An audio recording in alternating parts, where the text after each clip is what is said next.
I'm so glad you joined us today on this day after Christmas. I hope you had a wonderful Christmas celebration. It was great to be together on Christmas Eve. And I don't know right now if you're watching from home or maybe on your phone.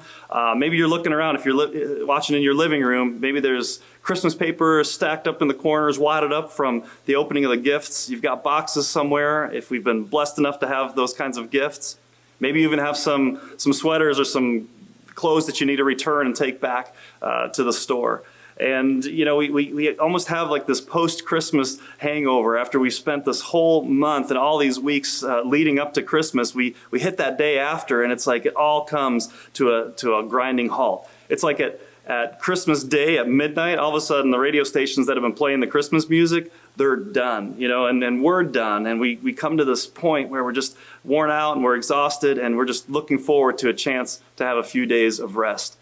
But it's almost like with any holiday and things that we celebrate, no sooner is one event done and all of a sudden our attention is right away on the next thing. And when we look at what's happening in society around us, I mean, if you're going into the stores today, it's almost immediate and you'll see all the stuff from Christmas, right? It's all discounted. So today's probably a good day to go out there and maybe buy some of those little clips that you need to hang your Christmas lights on the house or wrapping paper, right? It's all 50% off. Get it out of here. We're focusing on the next thing because you know what's next? It's New Year's Eve. And so I'm already ready for New Year's Eve. I don't know if you're ready. I got my party hat on. I got my party whistle. You guys ready? New Year's Eve, right? No time to stop. We got to head right into the next year because time. It's the end of 2021. We want to put 2021 to bed and we want to focus on a better year. Remember when we said that at the end of 2020? Well, here we are again, the end of 2021, and we just want to roll into the next year. But I think this Sunday, and I think this week, gives us a unique opportunity to pause and to slow down. And so today I want to talk about the importance of slowing down and really the importance of remembering, and how remembering is really a spiritual experience. It's something that God has designed us for and given us a way in which when we remember, God moves in us. And we're going to look at some things in the Bible, some scriptures that show us how important remembering is. And so on this day after Christmas, I guess I want to ask you to start off with is, what happened the day after Christmas? We've been watching and hearing the Christmas story and going to church, and we know what happened on Christmas Day. We have the shepherds, the angels, the star, Mary and Joseph, the baby in a manger, Jesus is born. But what happens the day after Christmas? Well, I think the day after Christmas, the day after Jesus' birth, we read in Luke that the shepherds went and they told everyone about what they had seen. I'm assuming that they went the next morning since it happened at night and they were with their sheep and they got back and put their sheep back. And then they went out and they told everyone what had happened. And the people said were amazed and they were awed, and that was cool. But then there's this little line in Luke chapter 2, verse 19 that talks about Mary. What did Mary do the day after Christ's birth, the day after that first Christmas? Well, as a newborn mom, she was probably relieved to be through all the labor pains and all of the things that took place the night before. And maybe she had this moment where she was maybe Joseph was still sleeping and the cattle weren't stirring quite yet, and she was holding baby Jesus. But we read in Luke chapter 2, in verse 19, it says, "But Mary kept all these things in her heart." And it says she thought about them often. Another verse says that Mary treasured these things. It's like she took a moment to step back and she paused after all of the craziness of the night before and the travel getting to Bethlehem. Now she had a moment to just stop, to ponder, to think, to treasure these thoughts. And it says she thought about them often. Remembering really means to think about something again, to bring it back to your mind and to relive or to re-experience and what took place and to bring those memories back to mind. And so on this day, this last Sunday of the year, this last week of the year, instead of just rushing headlong into the new year, this is a great week, a great day to slow down, to pause, and to remember. Not just to reflect on Christmas, but think about the whole past year. What are some of those experiences? What are you treasuring? What are you holding on to? One of the first things that I think about is our family trip this summer. When I just think back over the year, and I often like to do that in the last week of the year, take some time to reflect. And I look back on our summer, and we did this awesome family road trip, right? Over 4,300 miles. We were heading out west towards Yellowstone. We experienced all kinds of neat experiences along the way. I remember pulling into Yellowstone, and it was early in the morning. We tried to go before the crowds came, and while the animals were just, getting out as the sun was rising. And we got into the park, and we were about maybe just a mile into the park, and there were really no one else around. Our van was pretty quiet, and we're looking out the window, and all of a sudden, my wife, Shannon, looks out the window, and she just couldn't contain herself. She's like, see things. She couldn't even get the words out. She was just excited. And I'm not even sure what she saw, whether it was a bear or an animal. And we just all started laughing. And it really became kind of our motto for the trip. It's like, get out there, see things, and enjoy things. And it was one of those moments that we just held on to with the girls and kept referring back to over and over again. But we saw bears and animals, beauty of God's creation. We kept going on the trip, and even other memories we have. I remember we were going horseback riding and in Wyoming at a horse ranch, and as we were out, all of a sudden weather started rolling in, and it was about to be a thunderstorm, and all of a sudden our guide got pretty freaked out that we shouldn't be riding horses in the thunderstorm. And our guide started freaking out, and she had us get off the horses and walk them. But the weather kept getting worse, and eventually we were too far from the ranch to walk the horses, so she had us jump on the horses and just said, ride and ride fast. And so we got a unique experience unlike any other, even to the point that when we got near the barn and back to the ranch, she had us jump off our horses and said, basically, save yourselves, run, let the horses go. And we laugh about it now, but the girls were pretty freaked out at it during the moment. And then we kept going on our trip, and one of the experiences was going whitewater rafting. And while we're on this guided rafting trip, we got this guide named, I think his name was Stifler, and we kind of got stiffed. He didn't seem like the most competent guide. He was fun and he was good, but at one point we almost missed our turnout, and we had to have other boats throw us ropes to keep us from going over some rapids that we were not equipped to go over. So anyway, just some fun memories. As you think back in the year, it's so easy for us to just move forward and forget what has taken place. And those memories, those things that we think about can bring us joy. I think about the church and giving so much energy every year into this ministry. And we began the year. A year ago, we were in lockdown. We couldn't have Christmas celebrations together. And it wasn't until about mid-January that we were able to open up again. And just to see how God has been just using the ministry and growing our ministries again in this post-COVID time. And I think about our outdoor service that we had in the spring. That was just so awesome, being outside and having the food trucks and all the people, staying together and having conversation, hanging out. It was just like new life was emerging.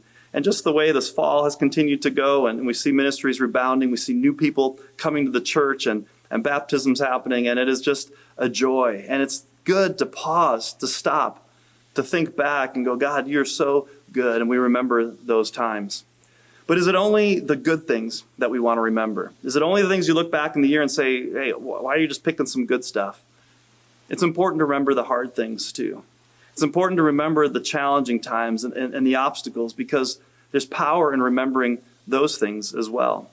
I mean, if you think about Mary, when she pondered whatever she pondered, I wonder if she pondered the difficulty and the challenge of being told by an angel that she was going to have a baby when she was still not married to Joseph, and what that was going to mean socially for them to have to deal with that.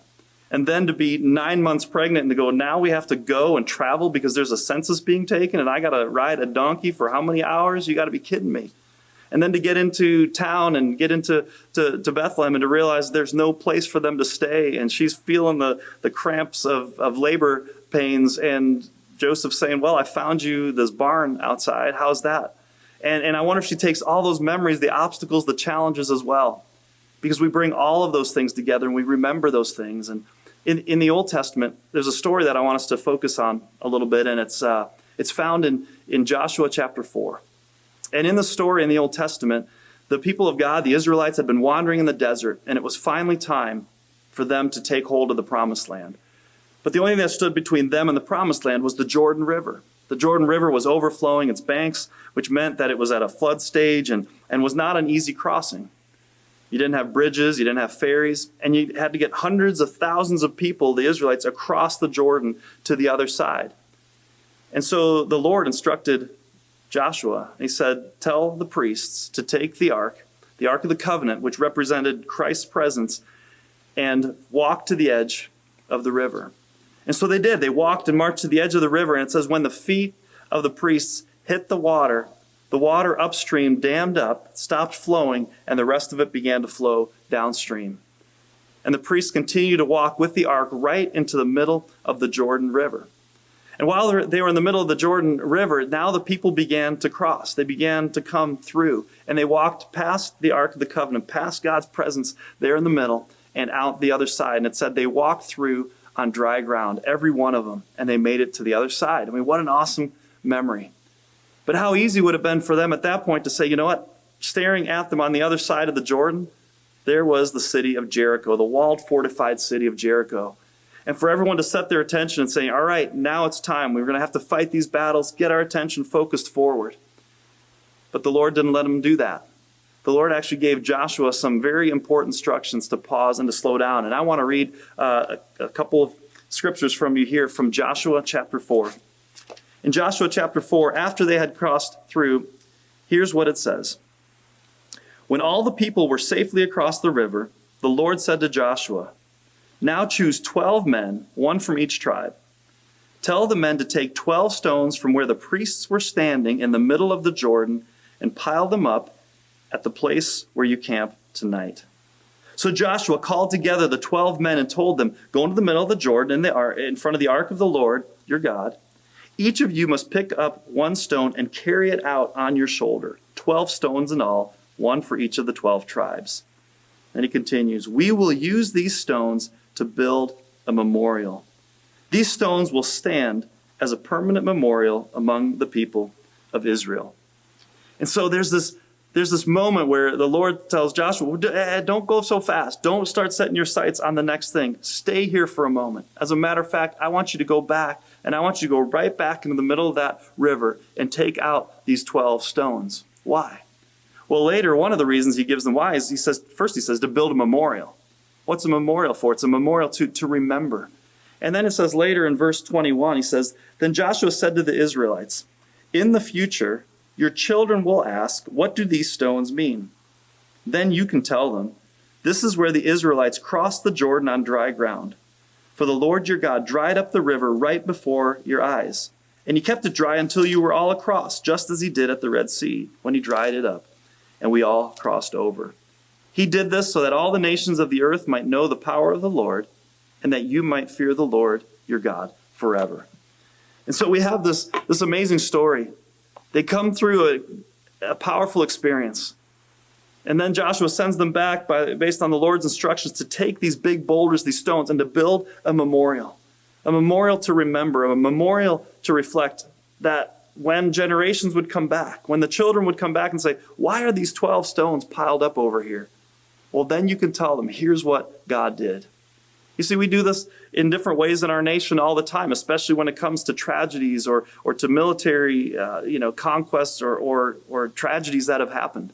Think about 9/11, the 9/11 memorial, or places where around the country where they shipped some of the marred and twisted steel and they create these other 9/11 memorials. And what is the one thing that is always said? We will never forget. It's a way that we take things that were difficult, things that represented pain or challenge, and we come and we create a place of remembrance and what that does. And I think about this, and I think about these memorials and these obstacles. And what I think God was trying to do is he was trying to remind us, even to this day, that when we remember, what God does is he takes our obstacles and he turns them into altars. He takes the very thing that stood in the way, the thing that maybe is knocking us out, the thing that we can't get over. He says, when you remember, and when you remember God's presence, that obstacle can become an altar, a place of worship, a place to acknowledge before God. And I think, why did he tell them to take the rocks, take these boulders out of the middle of the river? Well, I think a couple of things. The river, again, represented this obstacle. On the other side, they didn't know how they would get across. And the river, in the middle of the river, represents the deepest part, the most challenging part. And maybe some of those rocks were even places that they stumbled over with the wagons and the carts and getting to that place. But it was also right in the middle of the river where God was. It was the Ark of the Covenant. It represented God's presence. And it was God's presence and God's provision that led them through to the other side. And before going on to the next thing, it was time to take stock, to remember, and to say, God, you were with us. You were with us through the deep waters. You made a path where there wasn't a path. You were there, and every one of them walked past God's presence. And so I think in terms of our experiences, I think about how we look back on our year and say, God, where have you been present? How have you helped us through these challenges? And it takes time for us to remember those things. There's another passage in the Old Testament where the prophet Samuel and the Israelites had just finished a battle against the Philistines, their arch rivals. And after God had given them victory, instead of moving on to the next thing, Samuel takes a stone and he sets it in a place between these two cities. And he said, this stone will be called Ebenezer. Ebenezer, you might be thinking of Ebenezer Scrooge, right? Just coming out of Christmas. Ebenezer, what does that mean? Ebenezer means the stone of help. The stone of help. And when he placed it, he said, up to this point, the Lord has been with us. The Lord has helped us. And so he sets up the stone as this reminder in the same way that we're going to remember that God was there, that God helped us to this point. There's an old hymn called Come Thou Fount of Every Blessing. And in that song, it might be the only song that uses this word Ebenezer, but there's a line that says, Come Thou Fount of Every Blessing. And it says, here I raise my Ebenezer. Hither by thy help I come. Now, we don't speak Old English like that. What do you mean, raise my Ebenezer? When we come to these places of challenge, or we come through places that God has helped us, we raise the Ebenezer. We raise the stone that reminds us that the Lord has helped us. Hither by thy help I've come. Up until this point, God, the only reason I've come this far is because you have helped me. And so as we take time, as we pause, as we step back, and we look over a year, we go, God, where have you helped us? What were the obstacles I faced? What were the challenges? What were the joyous moments? And maybe we're right in the middle of a difficult time. You're dealing with something financially that you're going, I'm struggling to make ends meet. You have an issue at work, or you're finding work, or getting that promotion, or maybe you've been laid off. Challenges in relationships, or in marriage, or with a friend, or betrayal that you felt in the year. Maybe you're just dealing with the loss of a loved one. And we look at these obstacles, and we may not want to remember or dwell on them. But there's something powerful that happens when we allow God to turn these obstacles into altars. When we bring them before God and say, God, you've helped us to this point. You see, the reason we're able to do this, the reason we're able to turn obstacles into altars, is because of what Jesus did for us. He was the one who took the ultimate obstacle and turned it into an altar, and that's the cross. When Jesus went to the cross, the cross represented humility. It represented shame. It represented torture. It represented pain. And ultimately, it represented death. Death on that cross. And it's something we would want to avoid. It's something we'd never want to remember, right? We want to put that behind us and just focus on the resurrection. But when we take those times and we remember, something powerful can happen because of what Jesus did on that cross, right? He took the very thing that was the obstacle and he turned it into an altar, a place where he was sacrificed for the forgiveness of our sins, a place where he turned death into everlasting life through the empty tomb. And Jesus wants us to remember things like that. Like he said himself when he was having the Last Supper with his disciples. He says, whenever you eat of this bread, whenever you drink of this cup, what did he say? He said, do this in remembrance of me. Remember the broken body. Remember the blood that was spilled out. But don't just remember to dwell on it, but remember that through it came life. Through the obstacles and through the challenges, God can bring new life. And so as we think about the challenges that we faced in this past year, there have been many as a nation, and I'm sure there have been many that you faced in your own life. And there's been many good things, I believe, too, that have happened if we take the time to look. And in all these places like Mary, pondering and taking these treasures and thinking about them, I really want to challenge you in these last days of the year. Don't just rush into 2022. And maybe even today on this last Sunday of the year, you take some time to stop, to pause, to ponder, to mine those boulders. What are those stones that you can bring out from this last year and remember? What's your Ebenezer, that stone that reminds you of God's help? Now, you may not have crossed through a physical river and gotten stones. I don't know that any of us have done that. But there are ways that we can do that. I don't know if you're like me. I keep a journal. I'm not like a daily journaler. Some years I only have like 2 or 3, 4 entries. But it's a way for me, a yearly discipline, to go back through and to read what I've written at different times in the year. And to remember, God, what have you done in my life? And then to write a year-end entry, reflecting on lessons learned and things that God has helped me through. And so if you have a journal, that's an awesome place to go. And if you don't, I encourage you, just start. When I first started my first journal, I wrote myself a note, though, and I said, I'm not going to put myself under any pressure to write every day. And I think maybe that is what helped me be able to journal, but it's there. But whether you realize it or not, many of us today, we journal in different ways. One way you can look is your calendar. Go back through your calendar and just start back in January. What were the events that took place? And when you schedule that, what took place in that time? Another thing that we all do, we have a photo journal. So many of us are taking pictures of everything from our food to our pets and whatnot. But if you look in your phone and you just go back through, or you go back through your social media, go back and see, God, where have you been present? And pull out those memories and even the difficult ones. And remind yourself that these challenges, that these obstacles that are there, God can turn those into altars. And when we remember and when we give God thanks, it's a thing that God moves in us spiritually. And we can hold on to that and say, God, thank you for helping me. Thank you for bringing me through. And it really allows us to face the new year with a different confidence, knowing that God is with us, that God has not abandoned us, that we are still standing. And so as we close this year on this last Sunday, one question I guess I have for you as well is, how is it in your soul? As you reflect back on this past year, as you reflect back on where you are right now and beginning that new year, where are the challenges? Where are the things that are holding you back? The obstacles between you and your relationship with God? And maybe even in these moments, you take those doubts, those fears, those disappointments, the questions that you have, and you say, God, I bring them to you right now. And as we close out the year, God, I don't want to end in this way. I want to bring these to you and make these a place of worship for you. Come and renew me, fill me, and just let me know of your presence and your nearness. And I believe that's going to give us an opportunity to really begin our year on the right spiritual foundation. And then as we think about the next year, what new memories, what new experiences can we build on as we look back and we see God's faithfulness and we remember his goodness, that he has been with us. Let's pray. Heavenly Father, thank you for the opportunity to close out our year together, joining together online or with others in our home, or just connected in different ways. Father, help us not to just rush into the new year, but just to step back and to give thanks, God. In so many ways, you have been with us. Not only when we've experienced good things, but even through the difficulties, God, you've been there with us, right in the middle of the river, right in the middle of the deep waters.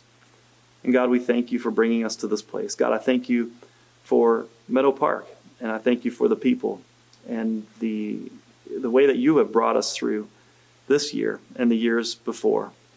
That allows us, God, to look confidently ahead at this next year, excited for what you will do. And so, God, we just give you thanks. And Lord, for anyone listening who is maybe struggling spiritually or wondering about their relationship with you and has obstacles in the way, Lord Father, I pray that you would take those very things and allow your presence to be revealed and to be a place where, God, you can restore and bring new life spiritually and bring us alive in you. God, we close this year with you, and we give you thanks in all things. Amen.